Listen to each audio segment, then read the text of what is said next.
Subscribe to our channel and press the bell icon to never miss an update. That you go out and you meet consumers and you talk to consumers and you look at data and you read all the reports, research reports and everything like that. But till the point you have put in 100 hours into this, you will not come back with a recommendation, or you will not even talk about anything that you've learned or not, because that is what generally develops a marketeer's gut, I think.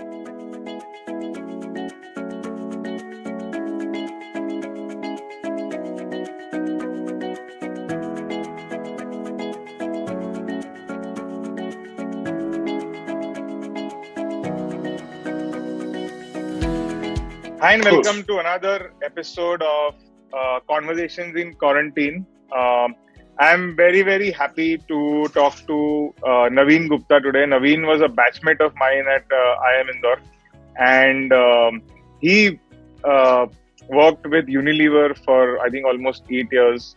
And he worked with Unilever in 2 different regions in India and in the Netherlands. And I think there is a lot that we are going to learn from him today and understand his career journey.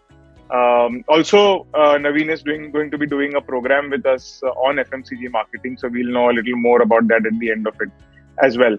So, welcome, Naveen. Great to see you after so many years. Naveen, the first question is, wanted to ask you about your early life. How did you, where were you based out of? Where did you do your engineering?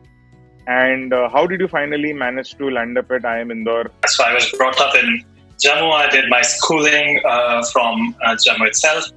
And then I did my 12th standard and moved to do engineering in Bhopal, NIT Bhopal.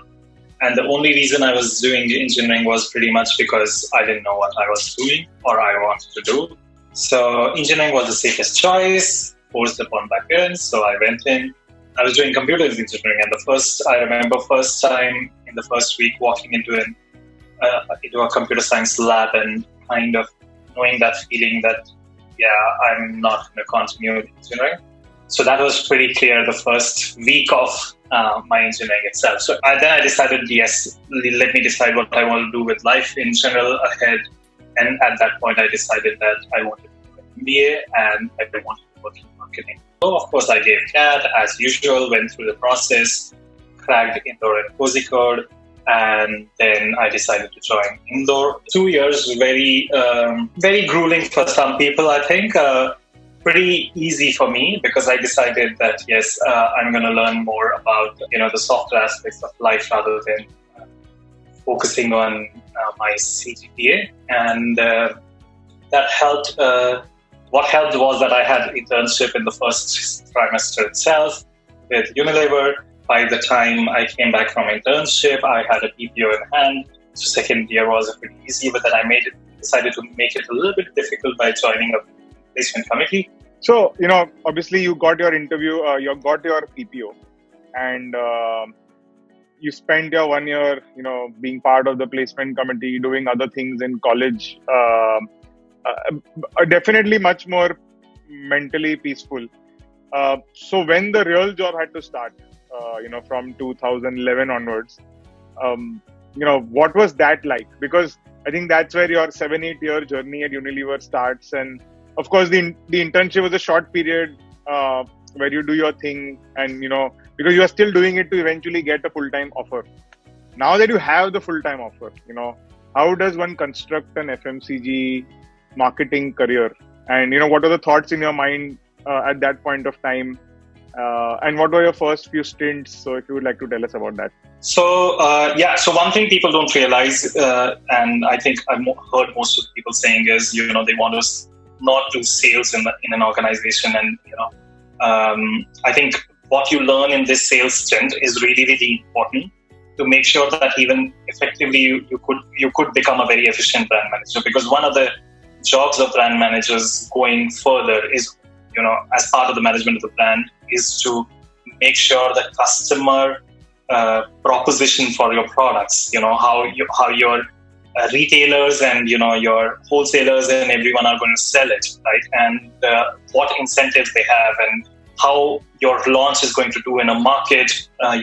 Is it even going to reach the stores to sell? Because you can make a beautiful product, but if you don't make it to the store, you're not going to sell, right? You can have all the advertising in your all you want, but if you don't have availability, I think in Unilever we used to define it as physical and mental availability, right? One part of the job of a brand manager is to ensure mental availability, which is basically building the brand in consumer's head or product in consumer's head. But I think the second most important part, which is equally, or even more important probably, would be availability, which is ensured only when your sales system efficiently will make sure that that product is available in the stores. After I was done with my sales stint, I came back to Mumbai and I started working on a project on Surf Excel, which is the biggest brand for Unilever now.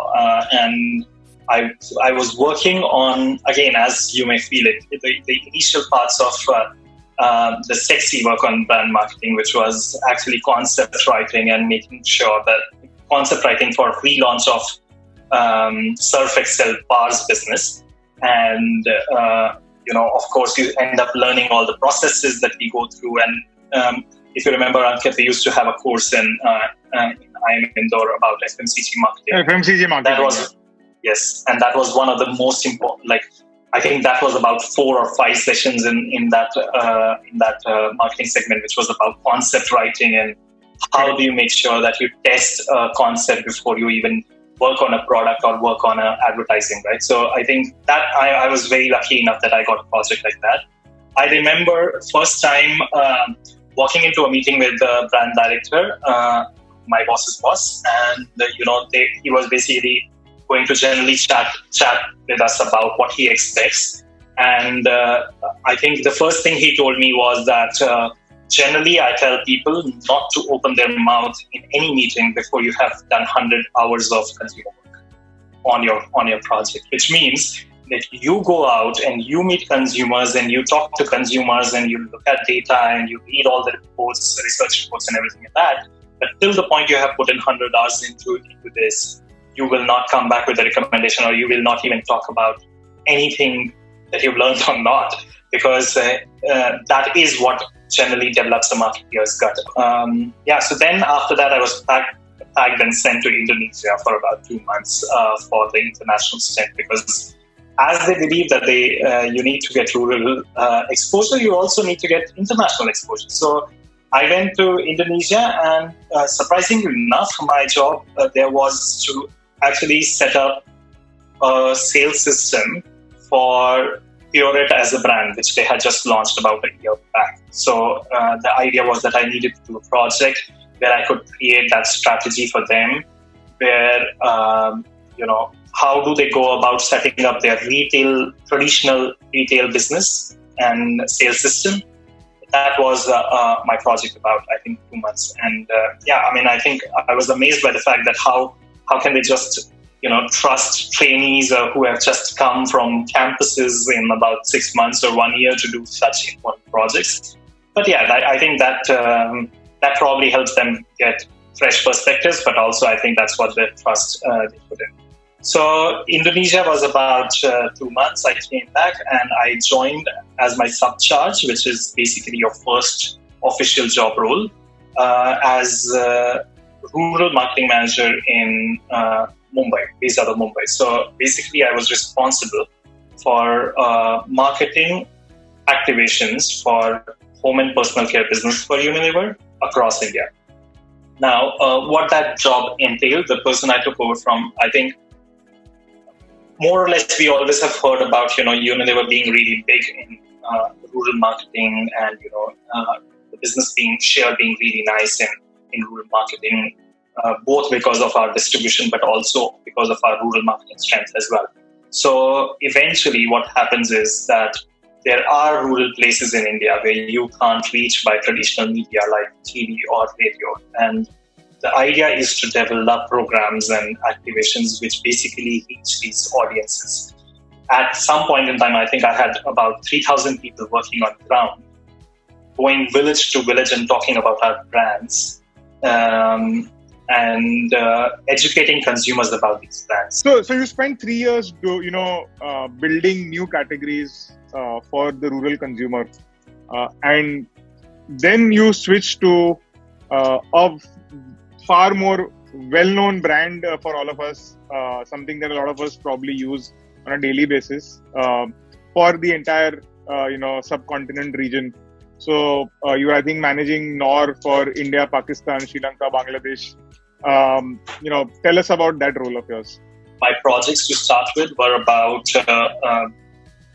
category entries for seasonings business for Unilever in Sri Lanka and Pakistan. So basically, we were trying to develop masalas and launch masalas in Pakistan and Sri Lanka. So that they were pretty tough projects, I must say. And people keep on talking about new product development, and so in marketing, an important part of your job is also to make sure that you have products of future or categories of future or categories launched or mixes launched in your markets, right? From a core perspective. So the job role involved actually starting from the concept stage. You basically end up writing about that basic concept that we talked about initially, about a category and about a product offering, and making sure that there is a consumer value proposition there for consumers. You test those concepts going forward, and then you keep on, then you basically reach out to R&D, you make sure you talk to supply chain. So all of that work as a project lead comes to you, and you are basically responsible for making sure that the product is right, making sure that the proposition right, price is right, communication is right, which is by the way, people may think communication is the only job we do, or communication is the, most important part of our life. But believe me or not, eventually communication is the stuff that comes last in the process. You have to literally go through the whole of the rest of the stuff for 1.5 years or 2 years, depending on how long your project is. So Naveen, tell us about the next stage of your career. After doing these successful projects in Sri Lanka and Pakistan, you got a chance to move to London as a global senior brand manager for the seasonings category within Nor. And then I think you also moved to the Netherlands after that. So tell us about this phase of your career. So I came into London and I was basically in charge of a 700 million euro business. Again, more from mixed development perspective. So I again was working on new launches and liquid seasonings categories, dry seasoning categories, exotic seasonings and stuff like that. It was a global role, and actually leaving back South Asia, my three key geographies were Southeast Asia, Europe, and US. So, which was again a very different cultural experience, right? As you said, people in South Asia may think that markets are similar. Imagine on a global scale, it becomes even more complicated, because it's just not that there are cultural differences between consumers. There are cultural differences between your colleagues as well. So you can't literally keep on working the same way you have been working with a homogeneous audience, because yes, to an extent we may be different in India, but we still have a similar cultural background, right? So it's easier to understand each other as colleagues. When you move to a global role, I think the most complicated thing that is for a brand manager or for anyone doing a global role is that you need to appreciate those cultural differences between different global markets and kind of still take them in a single direction. The decision of moving to Europe was more of a personal one. So I was like, okay, let's explore another geography and open yourself a little bit to more cultural experiences and learning about in a global scale. So I moved to London, and then I did that role for about 10 months. At that time, I think Unilever decided to move their foods business to Rotterdam. So I moved with them, and I started, apart from leading the seasonings business, I started also handling a brand relaunch for Knorr, like a global brand relaunch for Knorr, more from a design perspective. So I was responsible for packaging design across Europe, which is approximately about, I think, 1,000 different packaging designs. But so that is what I was responsible for when I moved here as well. So yeah, I think from a from a personal development point of view, I think that helped me a lot, because you kind of open yourselves to different cultures and you appreciate the nuances. I think one of the questions somebody asked me was, how different are the markets when you kind of move from South Asia to Europe or to a global scale? I think it becomes really important. First of all, there is a lot of differences. The human truths probably still remain the same, okay? But there are a lot of differences on the way businesses operate in general. So, for example, in Europe, where you have really big, first of all, the trade scenario changes, right? So you have really these big stores or big chains of Tesco's of the world and everything, who are literally 90 or 95% of your business, right? Because that's where people shop, compared to India, where probably modern trade is just still 10 to 15%, right? And that changes the whole power dynamics between the FMCG companies of reach to market and stuff like that. That also, as a brand manager, when you're trying to prepare mixes, changes the whole model of the mixes, because the chains like Tesco's and everything demand or defend very high margins, and they also have their own brands placed next to you, right? So you need to kind of build brand imagery which sets you apart from those in-house brands, right? And also compete more from a margin perspective and still stay competitive with consumers, right? So those kind of changes are there more from a trade perspective. Consumer changes are there because what we may think is an elite requirement in India as a consumer. So if, for example, vegan is like a trend which is really upcoming, but it's like, probably just not even one, I wouldn't say like 0.1% or something like that, is just a few people, right? In Europe, it's a mainstream trend. There are multi-million or billion brands created in Europe or US which are based on vegan. Similarly, and I'm only talking about foods right now because I've worked in foods most of the time. So you may hear a lot of things coming more from foods perspective, but also for technology, right? Apple is a very different brand in India versus Apple is a different brand in US, for example. In US, it's more of like a mainstream brand. It's not like a premium brand. It's like everyone has that. Having the pressure of managing, multi-million euro brands, right? I think psychologically, it's something that is difficult for a lot of people to understand, because so most people can't even fathom, how many zeros are there in X thousand crores or, X multi-million euros, etc. Right? So when you are the marketing manager, you are leading a global brand right now. How do you deal with that pressure mentally? Do you feel anxious? What is it that keeps you awake? Or is it something that you think you're very well trained for?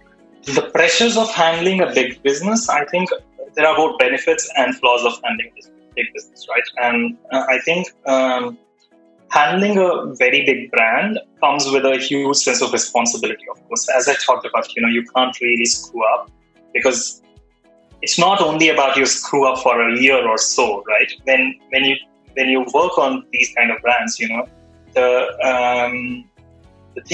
actions that you take today may actually impact the brand 5 years down the line and may keep on impacting the brand for the next 10 years or something like that, right? So I think, yes, every brand manager who works on those kind of brands is really cognizant of that fact. I think how you deal with that pressure, or how you basically kind of mitigate that problem or, that concern, is to be really thorough in the understanding of your brand, which is basically understanding the background where the brand comes from and everything, understanding what the brand stands for, understanding your consumers, right? And be really thorough about the steps that you do, are well, to your best of your capability, are well researched or tested before you actually land them. So tell us about, what you're doing currently. So why did you decide to leave iconic employer brand like Unilever to take up this role at Blue A, right? And so what do you do, and what's so cool and interesting about your product now? Yeah, so after working in Unilever for about eight and a half years, I think I decided that I need to move out and see the rest of the world. Okay. Also, probably I wanted to change a bit of, my category that I was working in, because I have been only in FMCG. And the product that I work on actually maybe it's banned in India right now, which is the electronic cigarettes. Okay. And yes, there is a lot of bad press around it, and there's a lot of good researches around it as well equally. But I think what I decided was that I wanted to stand for something more purposeful as well when I choose a new brand. So this is the brand that I chose. I handle the global brand equity for this brand. So it's again a 100 million euro plus brand across the world. It's a subsidiary of Imperial Tobacco, but I work for an independent company called Fontem Ventures. I like the fact that it stands for, as a category, it's trying to stand in consumers' mind, but it definitely, from a research perspective, stands for harm reduction for smokers. So that was a really good motivator. I don't smoke, but I was, amazed by the fact that yes, you should do something to help people in general. And then the opportunity that I got was actually a global brand equity manager, which is in the marketing world, it's a bit of a super specialization, if you may call it. What are the changes that you've seen that have taken place in marketing over the last decade?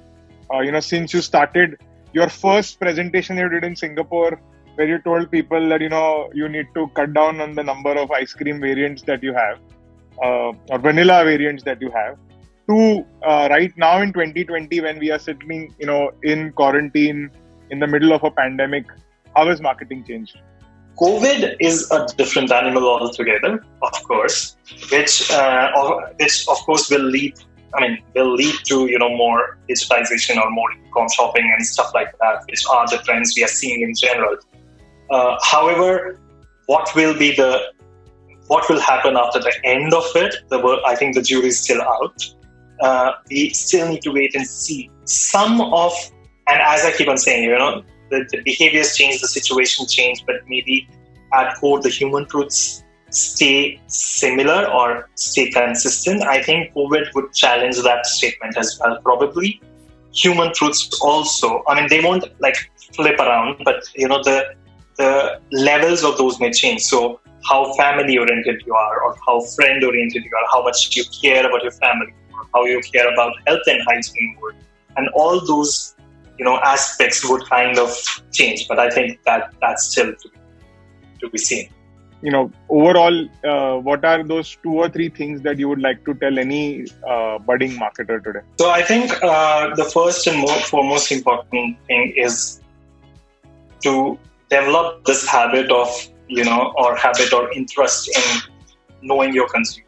And that in general probably is a very good advice for marketers. In general, I think it's good for people in life as well. So starting from the very fact that, when you're making a presentation, even campus, let's say, when you're making a presentation, you need to know who the audience is and keep them in mind before you develop it, for example. And that's a very small example. I think second thing is to become a bit humble into accepting that you may not know everything. Sorry, not but everything, right? And that's also, again, very important, because more often than not, marketing solutions, right, don't come from the marketeer's brain. There is always someone else who will either say that thing or, do that thing or show you that thing or give you an inspiration about that thing. The important thing is that the marketeer brain needs to be receptive and open to that. If you are open to the fact that somebody else can give me a better idea for my brand than I can, and when that when that thing is said or when somebody says that, you are open enough to pick that up, I think that's your job done. The solution never comes from the marketer's brain, but it will probably come from the environment or somebody else, and you need to be able to pick that up at the right time. That's great advice, even for me as we build our own business. Lastly, Naveen, you've agreed to do a masterclass on FMCG marketing with us, which will be happening, in the last 3 days of this month. And we are really, really excited to, do this with you. So just wanted to understand from you, who do you think should, sign up for this particular program, and what can they look forward to? This program is for anyone in general who's interested in marketing. And FMCG marketing is the base I will use, which is, I have done, but more from a knowing what are the systems and processes you could use, or thought processes you could use to know your consumer better and kind of work on those insights, consumer insights. So I think anyone who's generally interested in the world of marketing, this would be a good opportunity to know an insider's view on what this looks like for the last 10 years that I have seen it. What can be expected? I think we will talk about a bit of what a brand marketeer's journey look like, or what a general brand launch process or a communication launch process looks like in general in an FMCG environment. And also, I think the one point which I would definitely never leave out is how to get to that consumer insight, or how to get to that consumer concept that basically is the start of everything in an FMCG marketing world. Thank you so much for doing this. I think there is a lot in this which will help a lot of people, both budding marketers and seasoned entrepreneurs and brand managers who are currently working elsewhere. So thank you so much for being part of this. Thank you so much, Naveen. Thank you.